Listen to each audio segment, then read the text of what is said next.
జగత్కారణ నిరూపణాన్ని మనం ఎప్పుడో వివరించుకుంటున్నాం. స్వాత్మతత్వ నిరూపణంలో జగత్కారణ నిరూపణం కర్తృత్వాదికమేతన్మాయా శక్త్యా ప్రపద్యతే నిఖిలం ఇతి కేచిదాహురేషా భ్రాంతిర్బ్రహ్మాతిరేకతో వ్యాన్నాన్యతో. కర్తృత్వాదికం ఏతన్మాయాశక్త్యా ప్రపద్యతే నిఖిలం. ఈ సమస్తం జగత్తు కూడా మాయాశక్తి చేతనే స్వతంత్రముగా ఏర్పడుతుందని కొంతమంది చెబుతుంటారు. కొంతమంది అభిప్రాయాలు ఆ అభిప్రాయాలతో ఉంటుంటే ఆ అభిప్రాయాలన్నీ సరికావని శంకరాచార్యుల దాన్ని ఖండించి చెబుతుంటారు. అర్థమైందా? మాయాశక్తి చేతనే ఈ కర్తృత్వాధికం అంతా ఏర్పడుతున్నది అని కొంతమంది. కానీ బ్రహ్మం ఒక్కటే సత్యము, అద్వితీయము, తదతిరిక్తముగా సత్యవస్తువు ఏదీ లేదు. కాన ఈ జగత్ అనేది బ్రహ్మాతిరిక్త మాయాశక్తి జనితమని చెప్పుట భ్రాంతి మూలకము. ఈ జగత్ అనేది బ్రహ్మ కంటే అతిరిక్తమైనటువంటి మాయాశక్తి చేత ఉత్పన్నం అయినదని చెప్పడం మాత్రం భ్రాంతి మూలకం. ఎందుకంటే కొంతమంది ఆ ఘటన పట్టి శక్తి మాయకు ఉంది కాబట్టి మాయ వల్లే జగత్ ఉత్పత్తి అవుతుంది కాబట్టి ఇక ఈ బ్రహ్మ కంటే అతిరిక్తమైన మాయాశక్తి అని అంటే అది మాత్రము భ్రాంతి కానీ వాస్తవికమో కాదు అని చెప్తున్నారు అన్నమాట. అది కేవలం మాయాశక్తి ద్వారాగా జరుగుతుందంటే అది జడమైపోయింది. అయినా పరమాత్మ యొక్క ప్రతిబింబమైనటువంటి ప్రతిబింబమునందు పరమాత్మ యొక్క కిరణాలు లేకపోతే అది పని, అది లేకుంటే కేవలం మాయాశక్తి ఉత్పత్తికి హేతు అంటే కాదు అని చెప్తున్నారు. తస్మిన్ బ్రహ్మని విదితే విశ్వమశేషం భవేత్ ఇదం విదితం కారణం హృది విదితాయాం ఘటకరకాద్యే యథావగమ్యంతే అంటున్నారు. తస్మిన్ బ్రహ్మని విదితే బ్రహ్మని తస్మిన్ ఉపాదాన కారణమైనటువంటి ఏ మృత్స్వరూపమైతే మనకి తెలిస్తే తత్కార్యమైనటువంటివి ఎలాగైతే తెలుస్తాయో తస్మిన్ బ్రహ్మని విదితే విశ్వం అశేషం భవదిదం అఖిలం. కాబట్టి ఇప్పుడు మనం ఆ యొక్క ఉపాదాన కారణమైన మట్టిని ఎంతవరకు అయితే తెలుసుకోలేదో ఈ కొండ మట్టి కొండను మనకి తెలియదు. ఏమంటారు? మట్టి కొండను మనకి తెలియదు. ఆ కొండకి కారణమైంది మట్టి అని మనం తెలుసుకుంటే కొండ కూడా ఏమవుతుంది? మట్టి అవుతుంది. అర్థమైంది కదా? దాని స్వరూప ప్రభావం. అట్లే ఈ సకల జగత్తుకి ఉపాదాన కారణమైనటువంటి బ్రహ్మని తెలిస్తే దాని యొక్క కార్యం ఇప్పుడు మాయాకార్యం కాదు. కేవలం మాయాకార్యం అంటే మాయ జడమైపోయింది. అందుకని ఉపాదాన కారణమైన బ్రహ్మస్వరూపం తెలిసిందంటే తత్కార్యం ఒక విశ్వమంతా విదితమవుతుంది. ఎలాగైతే మట్టిని తెలుసుకుంటే కొండలన్నీ మట్టిని తెలిసాయో అలా బ్రహ్మాన్ని తెలుసుకుంటే బ్రహ్మ నుంచి పుట్టిన జగత్తు కూడా ఏమని తెలుస్తుంది? బ్రహ్మాన్ని మట్టిని తెలుసుకుంటే ఏమైంది? కొండలన్నీ మట్టిని తెలిసి. అలాగే బ్రహ్మాన్ని తెలుసుకుంటే జగత్తంతా బ్రహ్మం అని తెలుస్తుంది. అది చెప్పడం. తదిదం కారణమేకం విగత విశేషం విశుద్ధ చిద్రూపం తస్మాత్ సదే రూపాన్ మాయోపహితాత్ అభూదిదం విశ్వం ఇదం కారణం ఏకం చెప్తున్నారు. అవునా? ఎలాంటిది మరి? బ్రహ్మ అంటే విశేషాలు ఏవి లేనటువంటిది. ఇంకా ఎలాంటిది? విశుద్ధమైనటువంటిది. ఇక రెండవది లేనటువంటిది, సత్తైనటువంటిది, చిత్తైనటువంటిది, సత్రూపమైనటువంటిది, చిత్రూపమైనటువంటి ఈ బ్రహ్మయే జగత్ కారణం. అయ్యా, బ్రహ్మకి అతిరిక్తంగా మాయే జగత్తుకి కారణం అని ఎవరైతే వాదిస్తున్నారో వారికి ఏంటంటే ఆ యొక్క ఉపాదాన కారణం సంగతి తెలియలేవాలి. ఉపాదాన కారణం సంగతి తెలియలేదు. అందుచేతే వారు ఆకారాన్ని చూసి అనుకుంటున్నారు కానీ విశేషాన్ని చూసి అనుకోవడం లేదు. బ్రహ్మకు మాయ అనేది ఏమైంది? ఉపాధి అయింది. బ్రహ్మకు మాయ ఏమైంది? ఉపాధి. ఆ ఉపాధి అయిన మాయ ఏమైందంటే అది జడ వస్తువు, చేత వస్తువు కాదు. కాబట్టి మాయోపహితుడు అంటే మాయ చేత కూడినటువంటి బ్రహ్మ వలన ఈ విశ్వము సృజింపడింది. మాయతో కూడినటువంటి చైతన్యం ద్వారా ఈ విశ్వం అనేది అయింది. అంతేగాని చైతన్యమైనా కేవలం మాయ వల్ల మాత్రం జగత్ ఎప్పుడు సృష్టి కాదు. అది చెప్తాం. అందుచే మాయాశక్తి చేతని ఈ జగత్ ఏమైంది? సృజింపడింది. ఈ జగత్ కారణము మాయ అని చెప్పుట సంగతము కాదు. అంటే జగత్ కారణం మాయే అని కొంతమంది చెబుతారు. ఆ వాదాన్ని ఖండిస్తున్నారు శంకరాచార్యుల వారు. జగత్తన్ని కారణానికి మాయ కాదయా, మాయతో ఉపహితమైనటువంటి చైతన్యమే జగత్తుకి కారణం. కారణం అసదితి అసదితి కేచితో కథయంతి అసతః భవేత్ న కారణత అంకురజననీ శక్తి సతి కలు జీవే సమీక్ష్యతే సకలైః. జగత్కారణము ఇంకా కొంతమంది అంటారు. ఇప్పుడు ఏమన్నారు? ఇంతకుముందు ఏమన్నారు? జగత్తుకి కారణం కొంతమంది ఏమన్నారు? మాయ అన్నారు. ఆ మాయ కాదని కొట్టేశారు. అర్థమైందా? ఇప్పుడు కొంతమంది అంటారు అసత్ కారణం అంటారు. జగత్తుకే అసత్. అసత్ అంటే ఏమిటి? సత్ అంటే ఉన్నది, అసత్ అంటే ఇప్పుడు సత్యము అసత్యము. అసత్యం అంటే ఏమిటి? అసత్ అంటే అంటే అటువంటి అసత్తే జగత్తుకి కారణమని కొంతమంది అంటారు. అసత్ అనగా వాస్తవముగా లేనిది. అర్థమైందా? అసత్ అంటే ఏమిటి? లేనిది. లేనిది కారణం ఎట్లా అవుతుంది చెప్పండి? ఎవరైనా అసత్ కారణం అన్నారు. లేనిది కారణం ఎట్లా అవుతుంది? కాబట్టి బీజముని జీవం ఉన్నప్పుడే దాని ఎందు అంకురోత్పాద శక్తి అనేది ఉంటుంది.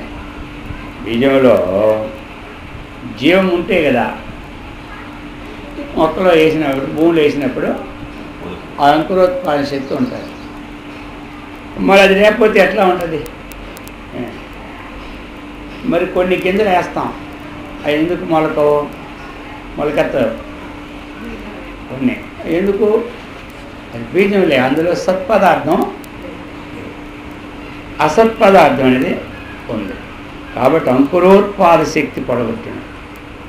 అందుచే ఈ ప్రకారంగా చెప్తున్నారు. కారణం అసదితి కథయం. ఎవరైతే కారణం అసత్తు అంటారు కొంతమంది. కొంతమంది ఏమంటారు? శూన్యమని. కొంతమంది శూన్యం నుంచి ఇదంతా ఉత్పత్తి అయిందంట. లోకంలో ఒక విత్తనంలోనే సత్ అన్నటువంటి అంకురశక్తి లేనప్పుడు ఆ విత్తనమే మొలడంలే. ఇక అసత్ నుండి జగత్తు ఎలా వచ్చింది? అదని చెప్తున్నారు. అందుకు కారణం అసదితి కథయన్. వాళ్ళు కారణము అసత్తు అని చెప్తే వాళ్ళ వాదన ఎలా ఉంటుందంటే, వంద్యా పుత్రేణ నిర్వహేత్ కార్యం కించ మరియు మృగతృష్ణికాంబ పీత్వా ఉదన్యాం మహీయసీం శమయేతు. వీడు అసత్కారణవాదులు అంటారు. కొంతమంది సత్కారణవాదులు. అసత్తు ద్వారా ప్రపంచం పుట్టిందంటే వాళ్ళని ఏమంటారు? అసత్కారణ వాదు. సత్తు వల్ల పుట్టిన వాళ్ళని ఏమంటారు? పదాలు తెలుసుకోవాలి కదా, ఊరికింటే ఏం లాభం, పదానికి అర్థం కూడా తెలుసుకోవాలి. కాబట్టి ఊరకింటే పుణ్యం వస్తుంది, అక్కడ పోదు. సత్కారణవాదము అసత్కారణవాదం. సత్తే జగత్తుకి కారణం అంటే వాళ్ళని ఏమంటారు? సత్కారణవాదులు అంటారు. అసత్తే జగత్తుకి కారణం అంటే అసత్కారణవాదులు అంటారు. అది చెప్తున్నారు అన్నమాట. వాళ్ళ వ్యవహారం ఎలా ఉందంటే, అసత్ అంటే తెలుగులో ఏమిటి? లేదు. అంతా అసత్ర విద్య అంటే ఏమిటి? లేదు. లేనిదప్పుడు వైరాగ్యం వచ్చిన కనబడుతుంది. అంతవరకు మనకు లేనిదని తెలియదు. అర్థమైందా? అసత్ అంటే ఏమిటో అంతదే తెలియదు. వైరాగ్యం వస్తే ఇది అంతా అసత్యాలే. అప్పుడు ఆ 3 రోజులు ఏమంటారు, మళ్ళీ మామూలే. అప్పుడేనా తెలుస్తుంది కాబట్టి ఇది అసత్తు. అది వాళ్ళు వ్యవహారం ఎలా ఉంటుందంటే, కొంతమంది ఈ పనులన్నీ ఎవరు నిలుస్తున్నారంటే, ఒక వంధ్యాపుత్రుడు ద్వారా నిర్ణయిస్తున్నాం అంటారు. వంధ్య అంటే ఏమిటి? పిల్లలు లేనటువంటి తల్లిని వంధ్య అంటారు. ఒకరంటే పనులు ఎవరు చేస్తున్నారంటే, వంధ్యాపుత్రుని ద్వారా. వంధ్యపుత్రులు ఉంటారా? అంటారా? తెలుగులో ఏమంటారు? గొడ్రాలని ఏమంటారు కదా. కాబట్టి ఈ వంధ్యాపుత్రుల ద్వారా ఈ పనులన్నీ అవుతున్నాయని చెప్తున్నాడు ఒకటి. ఈ లెవెల్ కట్టారంటే ఏం చెప్పారు? వంధ్య అంటే అర్థం ఏమిటి? పుత్రుడు లేనివారు. ఇప్పుడు పుత్రుడు లేనివారు చెప్తున్నారు కదా. వంధ్యాపుత్రుడు ద్వారా ఇల్లు కట్టామంటే అది ఎంతవరకు ఉండదు? అసత్తు చేత ఈ జగత్ నిర్మాణం అంటే అలా ఉంటుంది అన్నమాట. తెలిసింది మీ అందరికీ. అసత్తు ద్వారా జగత్తు నిర్మాణం అంటే ఇలా ఉంటుంది. వంధ్యాపుత్రుడి ద్వారా ఇది ఇల్లు కట్టారని ఎలా ఉంటారో అది ఈయన మాట ఎంతో సత్యం చెప్పండి. అలాగే వాళ్ళ మాట కూడా అది చెప్తున్నారు. ఇంకా చెప్తున్నారు మరొక ఉదాహరణ. మరియు ఇప్పుడు దాహం ఎక్కడ తీరుతుంది? మంచినీళ్ళు తాగితే తీరుతుంది, అంతే కదా. మరి ఇప్పుడు కొంతమంది అంటున్నారు ఎండమావులు ఉన్నాయి. ఆ ఎండమావులు ఎలా కనబడతాయి? నీళ్ళు కనబడతాయి. ఒకరేమంటారంటే ఆ ఎండమావుల్లో నీళ్ళు తాగి హాయిగా ఉన్నాను అంటున్నాడు. ఎండమావుల్లో నీళ్ళు తాగి తృప్తిగా నా తల్లిని తీర్చుకున్నాను అంటాడు. అర్థమైందా? ఇది అందుకని అసత్తు చేత జగత్ ఎప్పుడు సృష్టి, సత్తు చేతనే సృష్టి. అది చెప్తున్నాను అన్నమాట. యస్మాన్న సోయమసతో వాద సంభవతి శాస్త్రయుక్తిభ్యాం తస్మాత్ సదేవ తత్వం సర్వేషాం భవతి కారణం జగతాం. కాబట్టి అసత్కారణవాదం అనేది శాస్త్రయుక్తి విరుద్ధం. అర్థమైందా? అయినా అసత్కారణవాదం అనేది ఏమిటి? శాస్త్రయుక్తి విరుద్ధం. కావున ఇప్పుడు జగత్తుకి కారణం ఎవరు చెప్పాలి చెప్పండి? జగత్తుకి కారణం ఎవరు? ఇక్కడ మంచినీళ్ళు ఎవరు తీశారు? ఇక్కడ పెట్టండి. కాబట్టి అర్థమైందా? అది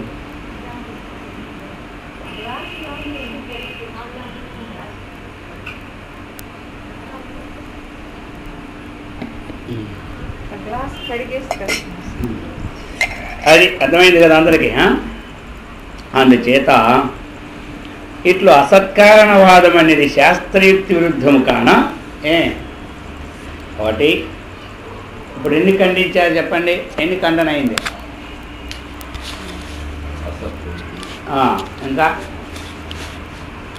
మళ్ళీ పుస్తకం చూడవలసింది ఇప్పటికెప్పుడే.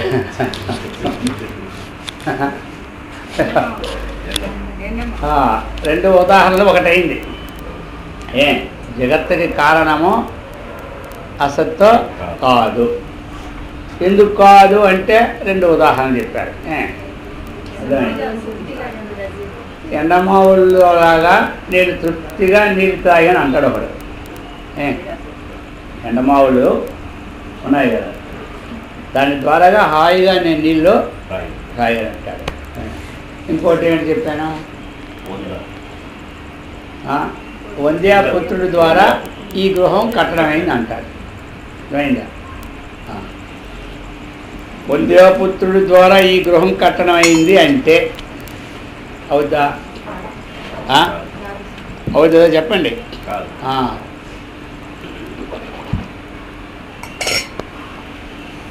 అలాగనే అసత్తు ద్వారా సృష్టి జరిగిందంటే ఈ రెండు ఎంత సత్యమో అంతే సత్యం. ఒకటే.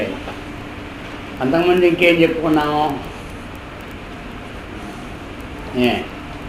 సృష్టికి ఏది కారణం అంటే ఏది ఖండించారు? మాయ. మాయే సృష్టికి కారణం అంటే మాయే సృష్టికి కారణం అంటే మాయతో కూడినటువంటి ఏ చైతన్యం అది సృష్టికి కారణం, కానీ కేవలం మాయ సృష్టికి కారణం. రెండు అర్థమైందా? ఈ రెండు అయినాయి. జగదాకారతయాపి ప్రదతే గురు శిష్య విగ్రహతయాపి బ్రహ్మాకారతయాపి ప్రతిభాతీదం పరాత్పరతత్వం.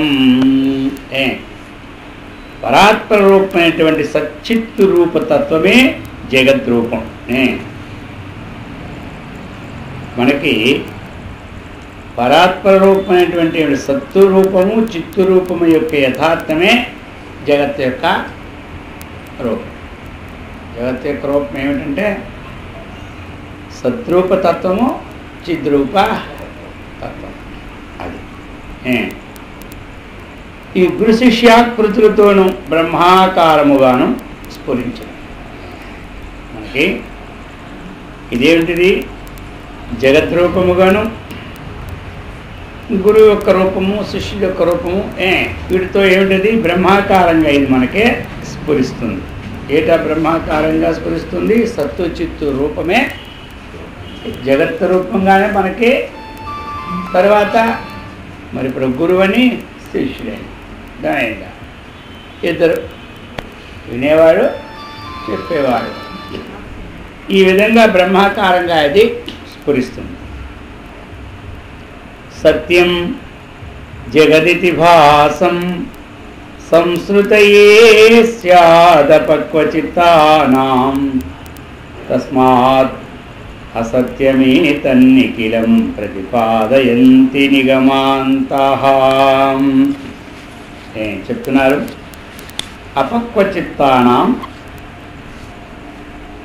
జగత్తు సత్యమితి భాసం. ఎవరికయ్యా జగత్తు సత్యంగా తోస్తుంది అంటే అపరిపక్వ చిత్తులకే.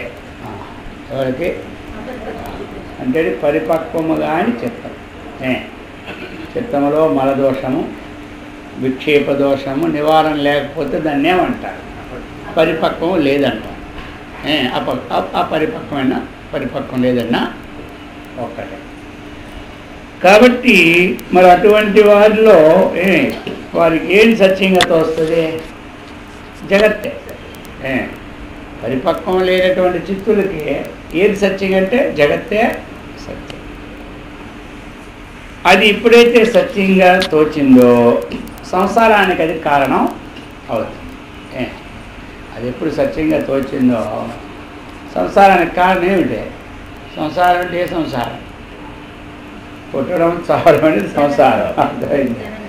మనకి జీవితం నడిచేది మన పేరు మనం పెట్టుకోవడం సంసారం. ఈ సంసారంతో ఏగలేకపోతున్నట్టు మనం ఇవ్వన 10 మందితో అర్థమైందా? మాటిమాటికి పుట్టడం మాటిమాటికి చావడమే సంసారం. అర్థమైంది కదా? కావున ఇప్పుడు వేదాంతాలన్నీ ఏం చేస్తున్నాయి? నిగమాంతాహం నిఖిలం ఏతత్ జగత్తు అసత్యం ప్రతిపాదయంతి. ఈ సమస్త జగత్తు కూడా అసత్తనే చెప్తున్నా. అయితే పరిపక్వ మానసానాం పురుషవరాణాం పురాతనైః సుకృతైః బ్రహ్మైవ ఇదం జగదితి భూయః ప్రబోధయత్యేషః. ఇందాక అపరిపక్వమైనటువంటి మనస్సు గలవాన్ని చెప్పినారు. ఇప్పుడు పరిపక్వ మానసానాం, పరిపక్వమైనటువంటి అంతఃకరణం. ఎట్లా ఇది? పూర్వ సుకృత విశేషాత్తు. అర్థమైందా? పూర్వం యొక్క పరిపక్వమైన అంతఃకరణం కలగాలంటే ఊరికి అందరికీ ఆ పూర్వజన్మం యొక్క సుకృతి విశేషము ఉండాలి.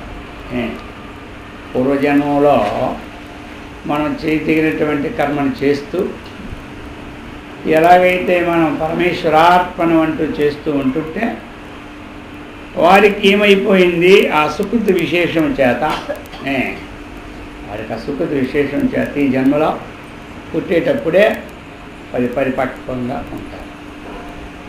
లేదు మనకి ఈ జన్మలో కూడా ఆ పరిపక్వం కాలేదని తెలుసుకున్నాం ఒక 40-50 ఏళ్ళు అయినాక, అప్పుడు మనం ప్రయత్నం చేసుకుంటే ఒక వస్త్రం ఉంది, దానికి మలం అంటుకుంది, అలా పడేసాం అక్కడ. అది అలా ఉండిపోయి ఒక 10 ఏళ్ళు ఒకటి తీయలే, పెట్టి చూసిపోయి. ఇప్పుడు 10 ఏళ్ళు అనేది తీసినాం. 10 ఏళ్ళు బట్టి ఎలా ఉందని పారేస్తాం.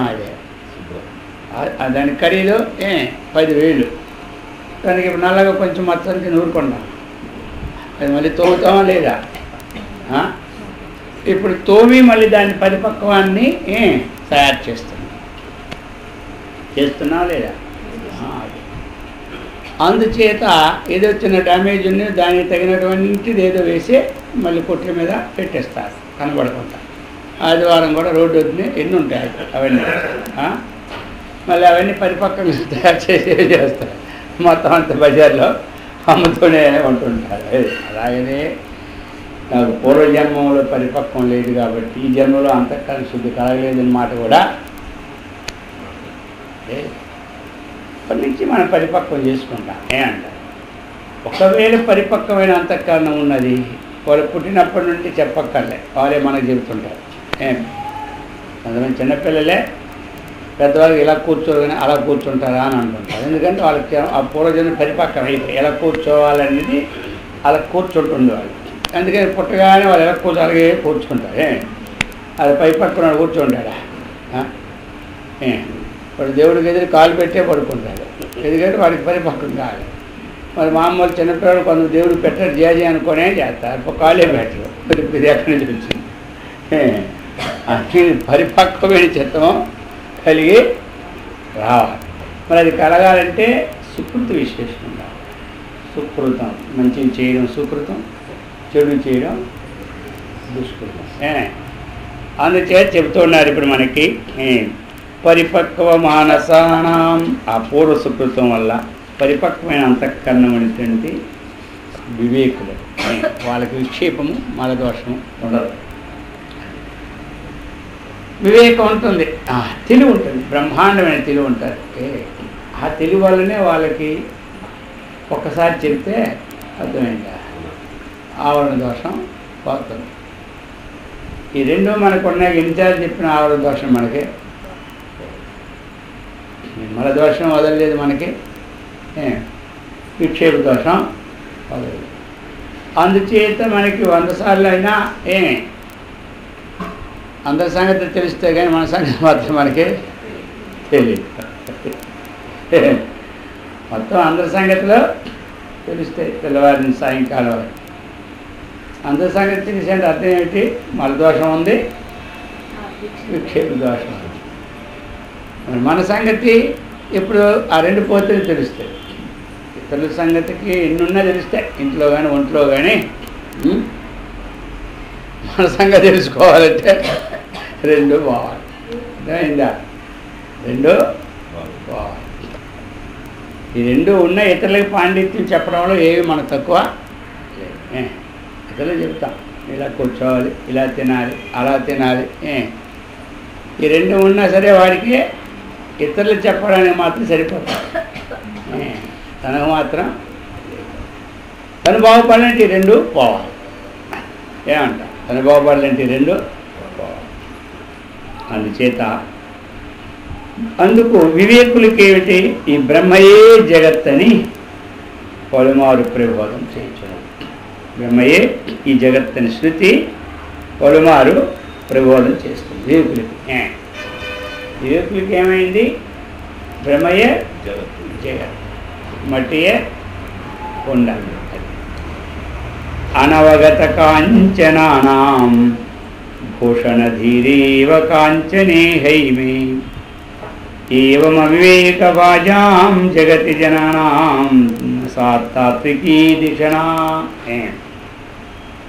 బంగారం ఎంతవరకు దాని స్వరూపాన్ని మనం తెలుసుకోలేదో, దాన్ని బంగారం ఎంతవరకు దాని స్వరూపాన్ని తెలుసుకోలేదో, మరి ఆ వస్తువును చూసినప్పుడు వాడికి నగలని దృష్టే ఉంటుంది కానీ బంగారం దృష్టే. కాబట్టి ఎప్పుడైతే బంగారము ఇది, మట్టి ఇది అని వివేకం వచ్చిందో, ఇక మట్టితో చేసిన వస్తువులని మట్టి అని, బంగారంతో చేసిన వస్తువులనే తెలుస్తాయి. అలాగనే పరమాత్మకి వివేకం ఎంతవరకు అయితే కలలేదో వారికి జగత్తు జగత్తుగానే కనబడుతుంది కానీ పరమాత్మగా కనపడదు. కాబట్టి పరమాత్మ వివేకం ఎప్పుడు కలిగిందో అప్పుడేమైపోయింది? జగత్తు పరమాత్మ సర్వం కలిగిదాం బ్రహ్మ. అది చెప్తున్నా. అందుకని ఇప్పుడు మనకి ఆ జగత్తు యొక్క మిథ్యాస్వరూపణం అన్నటువంటిది నిర్ణయించారు. ఇందులో ఇంకా అహం శబ్దానికి ఒక నిరూపణ చేస్తున్నారు. అహమాలంబన సిద్ధం కస్య పరోక్షం భవేదిదం బ్రహ్మ తదపి విచారవిహీనైః అపరోక్షయితుం న శక్యతే. న శక్యతే ముగ్ధైః అహమాలంబన సిద్ధం కస్య పరోక్షం భవేదిదం బ్రహ్మ తదపి విచారవిహీనైః అపరోక్షయితుం న శక్యతే ముగ్ధైః. ఇప్పుడు అహం అహం అని మనం అనుకుంటున్నాం. ఆధారం ఏమంటున్నా? అహం నేను, నేను అని ప్రతీతికి ఏదైతే విషయమైందో అది సిద్ధమై ఉన్న బ్రహ్మ ఎవనికి పరోక్షము, ఎవనికి పరోక్షమై ఒప్పును అంటే ఏమిటి? అహం అన్నటువంటిది ఉంది. నేను నేను నేను అంటున్నా ఈ జ్ఞానం. మరి ఈ జ్ఞానం మనకి సిద్ధమై ఉన్నటువంటిది ఏమిటి? అహం అంటే బ్రహ్మ. అహం అంటే ఏమిటి? ఈ జ్ఞానం అందరికీ నేను నేను నేనని తెలుస్తుంది కదా. అందరూ నేను నేను లేను అనుకుంటే ఉన్నారా? ప్రతి క్రియలోనూ ఉండాలా నేను.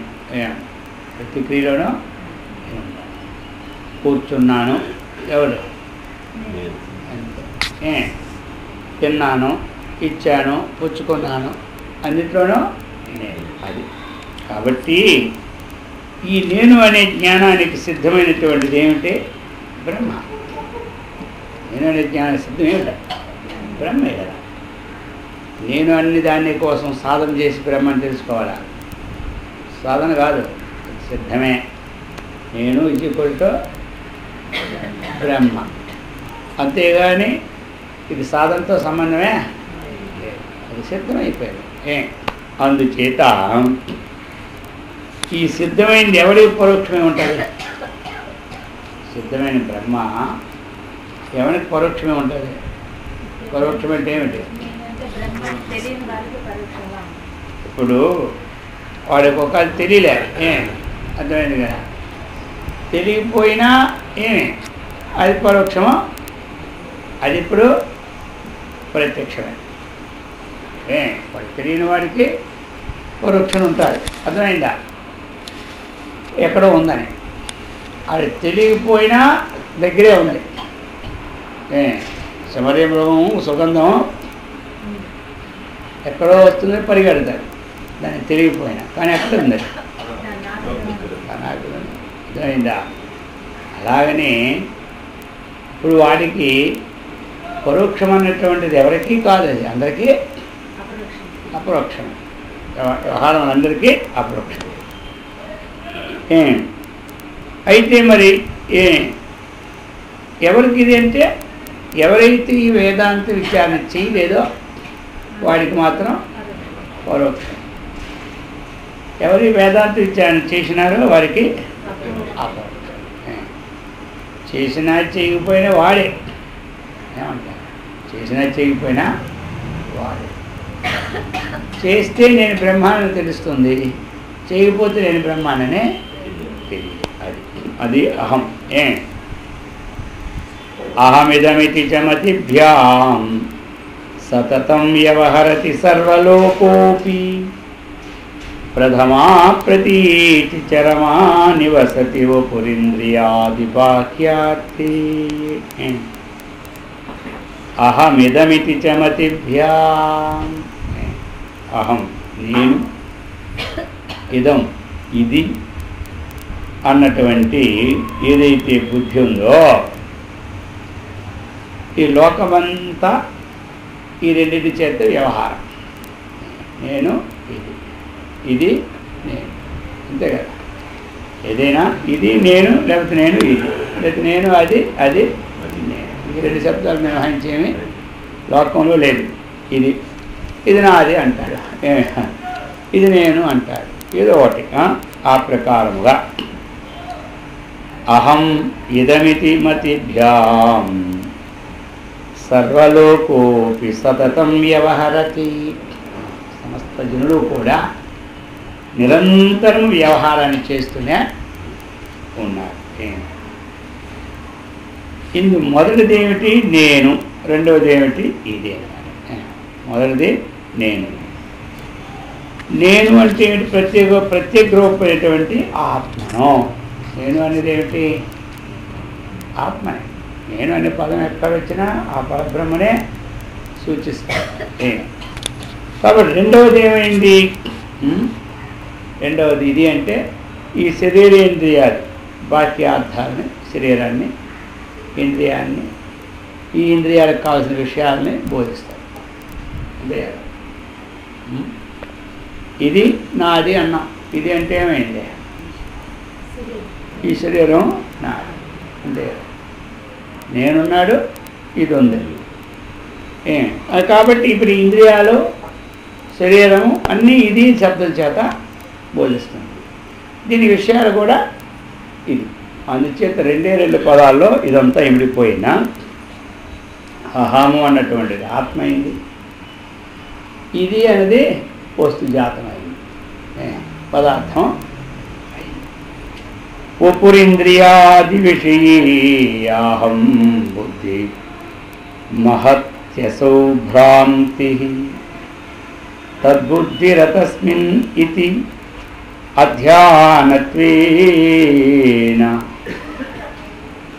శాస్యమానత్వాత్ చెబుతున్నాడు. ఇప్పుడు వపుః అంటే శరీరం, ఇంద్రియాది విషయేషు యా అహం బుద్ధి.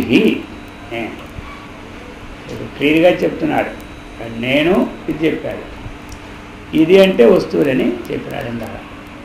అలా ఉంటే ఇప్పుడు ఈ శరీరము, ఇంద్రియము, ఈ విషయముల యందు అహముని యా బుద్ధి అయితే ఉన్నదో, ఏ బుద్ధి అయితే నేనని ఉన్నదో, ఇదే గొప్పదైనటువంటిది భ్రాంతి. ఇంకెందుకన్నా భ్రాంతి ఇంకా లోకంలో అది చెప్తున్నాడు. భ్రాంతి ఏమిటి అంటే ఇంద్రియాది విషయముల యందు నేను అన్నటువంటిది ఏదైతే ఉన్నదో బుద్ధి, అది మహతి భ్రాంతి, అంటే గొప్పది ఏంటంటే భ్రాంతి. ఇంకేం కావాలి మరి? ఇప్పుడు భ్రాంతి అంటే ఏమిటి? అది కాని దాని ఏందో అది అనుకోవడం బుద్ధి.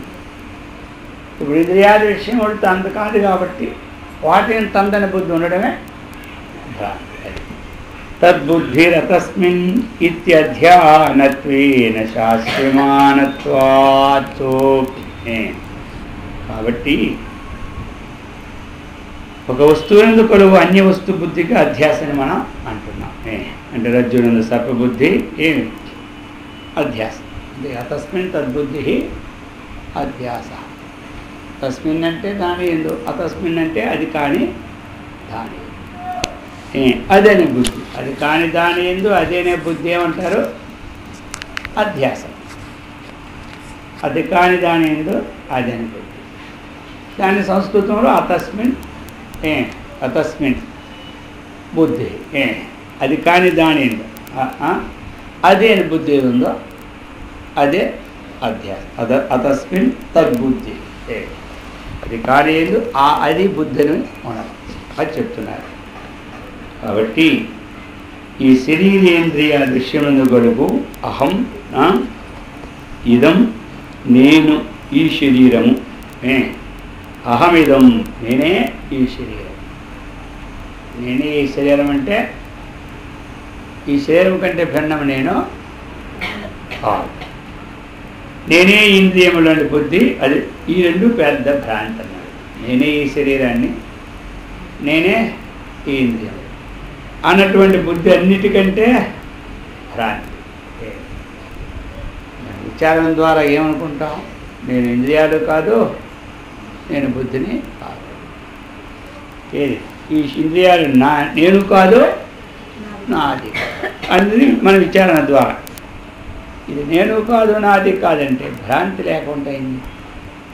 ఇది నేను, ఇంద్రియాలు, శరీరం, అందుకు నాకు సంబంధించింది అనుకుంటే భ్రాంతి.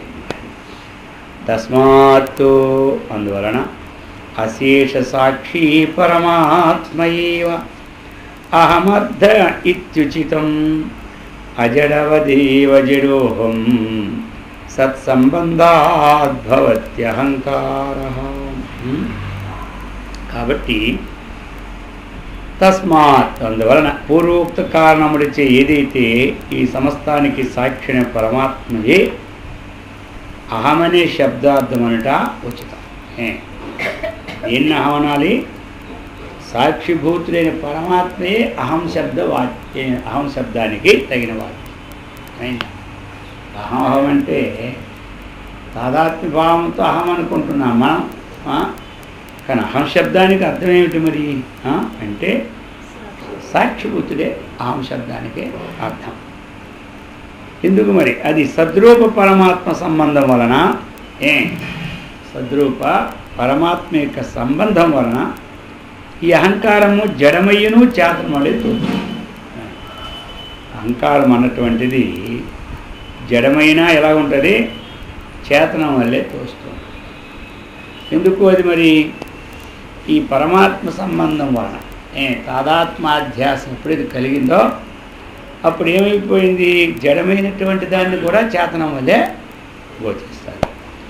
తస్మాత్ సర్వశరీరేషు అహమిత్యేవ భాసతే స్పష్టః యః ప్రత్యయో విశుద్ధస్తస్య బ్రహ్మైవ భవతి ముఖ్యార్థః. చెప్తున్నారు ఇప్పుడు. ఈ అన్ని శరీరములందు అన్ని శరీరములందు ఉన్న మానవ శరీరమందు మనకు గోచరము అహం అని. కాబట్టి సమస్త శరీరములందు కూడా విస్పష్టముగా అందరికీ కూడా అహం అహం అనే ప్రతీతి ఉంటుంది. మరి ఆ ప్రతీతికి ఆలంబన ఏమిటి అంటే ఆ ప్రతీతికి ఆలంబన నిత్యశుద్ధమైన బ్రహ్మమే కానీ అంతఃకరణ వృత్తిలో చతుర్థా భవతి అన్నటువంటి అహంకారం మాత్రం ఏమంటారు? అంతఃకరణంలో 4 ఉన్నాయి కదా. మనోబుద్ధి చిత్త అహంకారం. కాబట్టి అందరిలో కూడా అహమహము అన్నటువంటిది ఏదైతే ఉన్నదో అది కేవలమైన పరమాత్మనే సూచిస్తుంది, కానీ ఈ అహంకారము కాదు. అదే అన్నమాట, ఇది మాత్రం కాదు అది చెప్తున్నారు. కాబట్టి అహం శబ్దానికి ముఖ్యార్థం ఏం తీసుకోవాలి? బ్రహ్మనే తీసుకోవాలి.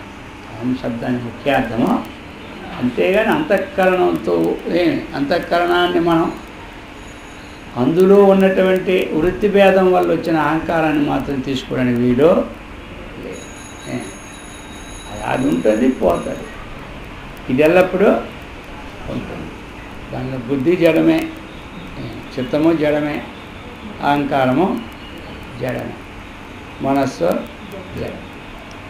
అది ఆ యొక్క ఇది అంతఃకరణమునందు ప్రతిఫలించిన చైతన్యం వల్ల ఆ జడ పదార్థాలకి చేతనత్వము కలుగుతుంది. చేతనత్వం కలుగుతుంది. కలిగినంత మాత్రంలో ఆ అహంకారం అన్నటువంటిది కాదు. అహం శబ్దానికి ఏది ప్రతీతకం అంటే బ్రహ్మే ముఖ్యార్థం.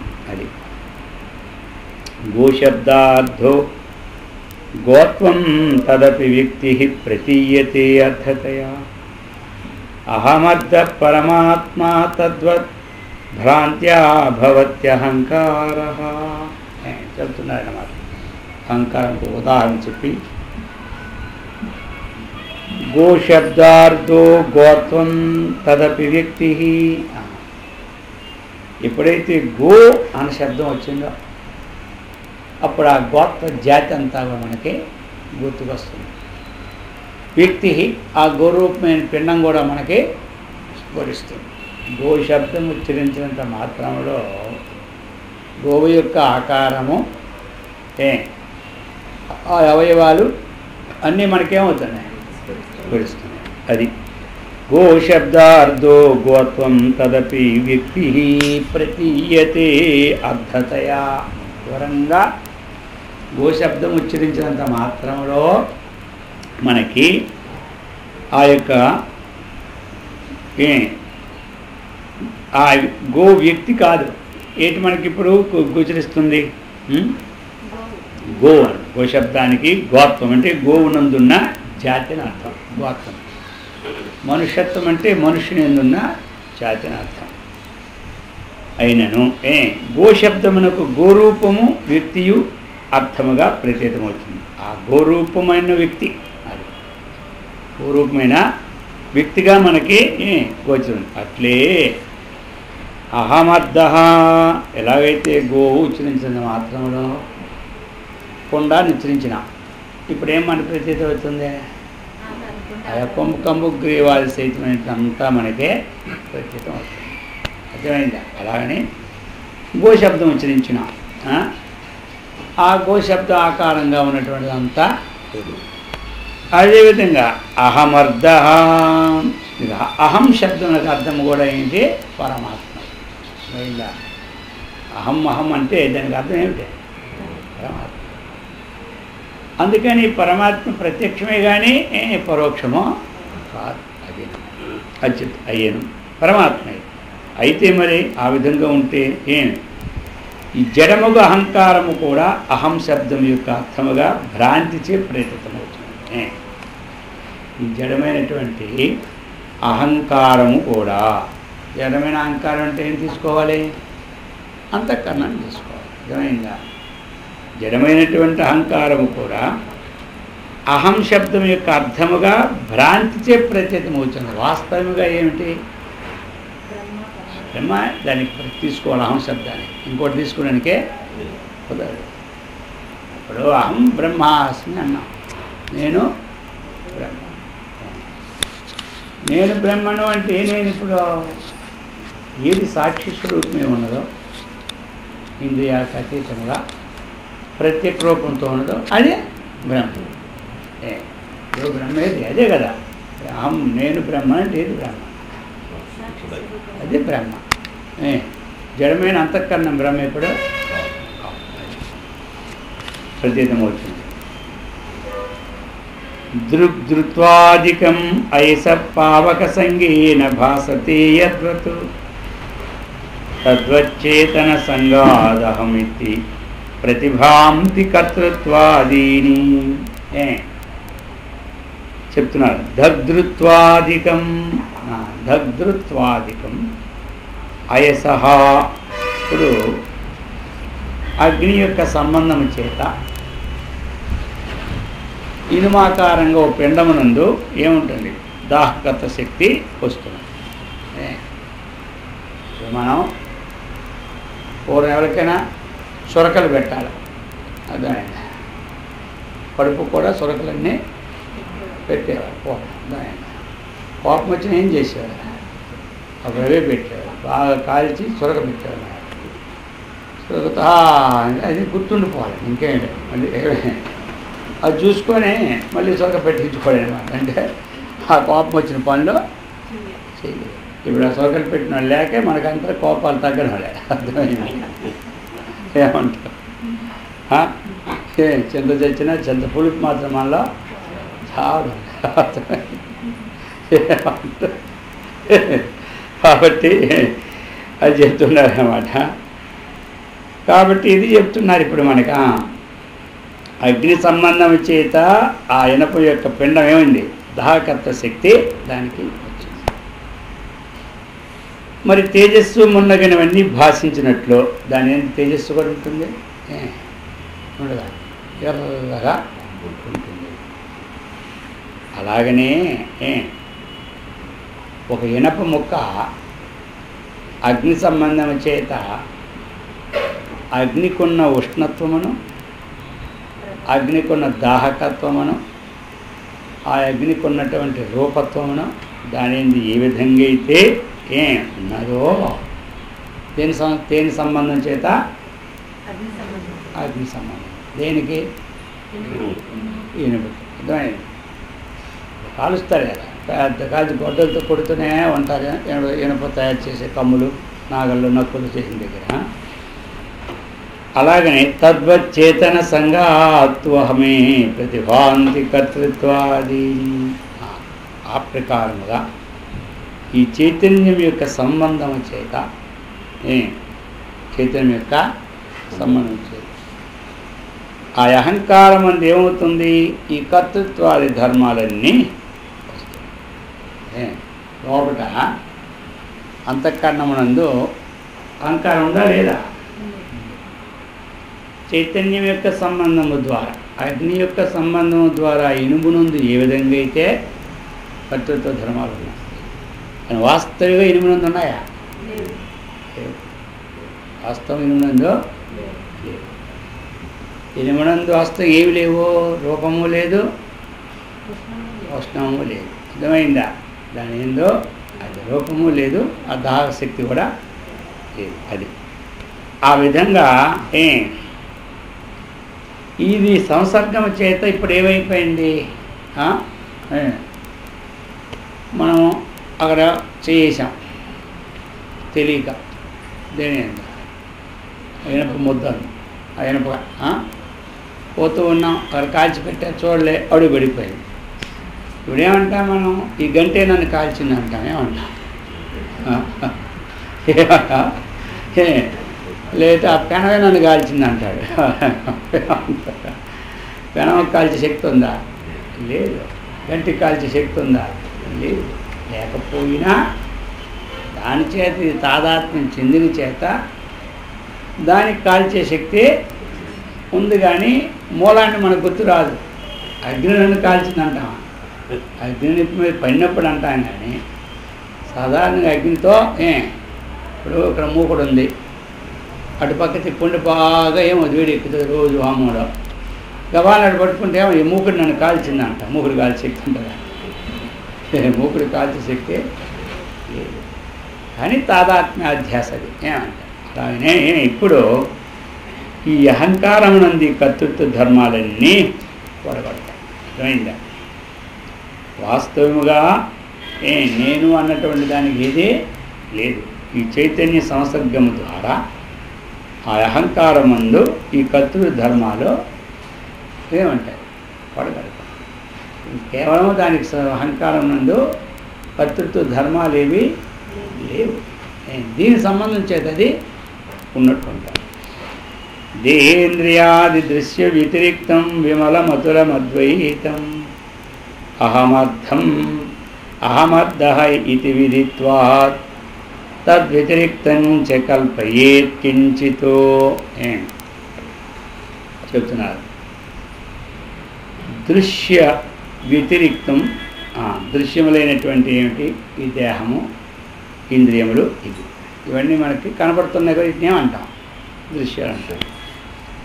మరి వీటికంటే వ్యతిరేక్తం అన్నమాట, భిన్నమైంది. ఎలా ఉంటుంది అది? విమలం. ఈ దృశ్యానికి వ్యతిరేక్తమైంది అంటే దేహానికి, ఇంద్రియాదుల కంటే భిన్నమైనటువంటిది నిర్మలం. అది ఎప్పుడు కూడా శుద్ధంగా ఉంటుంది. నిరుపమానం.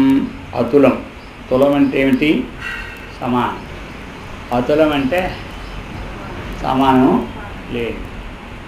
అంటే ఏమిటి? ఆత్మ ఒకదానికి ఉపమానం చెప్పడానికి సమానం. మామూలుగా మనము దృష్టాంతాల్లో చెప్తాం, కానీ దానికి సమానమైన లోకంలో ఇంకోటి లేదు. అది చెప్తున్నారు. అద్వైతం. అద్వైతమైనటువంటి ఆ బ్రహ్మ అహమర్థ ఇది విదిత్వా.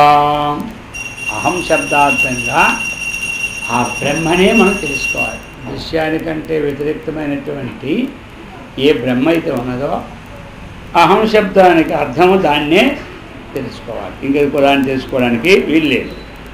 తద్భిన్నమేది అహం శబ్దార్థంగా కల్పింపరాదు. అహం శబ్దానికి ఇంకొక దాన్ని ఏది కల్పించడానికి వీలు. అహం అహం అహం అన్నామంటే ఏమిటది? బ్రహ్మే. బ్రహ్మే. అందుకని తెలుసుకొని అహం అనుకుంటే మోక్షం ఉంటుంది. తెలుసుకోకుండా అహం అనుకుంటే బాగా ఇంతే. అహం అప్పుడు వీడమో ఇప్పుడు వీడము. ఇప్పుడేమనుకుంటాం? నేను పలాని రాజును, లేకపోతే నేను పలానా ప్రధానమంత్రిని, నేను పలానా వాడిని అనుకుంటా. అహం శబ్దంతో ఇప్పుడు ఉపయోగం చేసుకుంటున్నాను. జ్ఞానం కలిగిన తర్వాత అహం బ్రహ్మాస్మి, నేను బ్రహ్మను అనుకుంటాను. ఇప్పుడు అహం ఉంది, అప్పుడు అహం. ఆ అహం ముక్తికి సోపానం, ఈ అహం బంధానికే సోపానం. అర్థమైందా? ఆ అహం కూడా కొన్నాళ్ళు వేసరికి ఏమవుతుంది? ఏది అహం బ్రహ్మాస్మి అన్నటువంటి అహం ఉంది కదా, అది కొంతకాలం వేసరికి ఏమవుతుంది? పోతుంది. అహం బ్రహ్మాస్మిలో ఉన్న అహం కూడా అక్కడ అహం ఈజ్ ఈక్వల్ టు బ్రహ్మ. అహం ఈజ్ ఈక్వల్ టు బ్రహ్మ.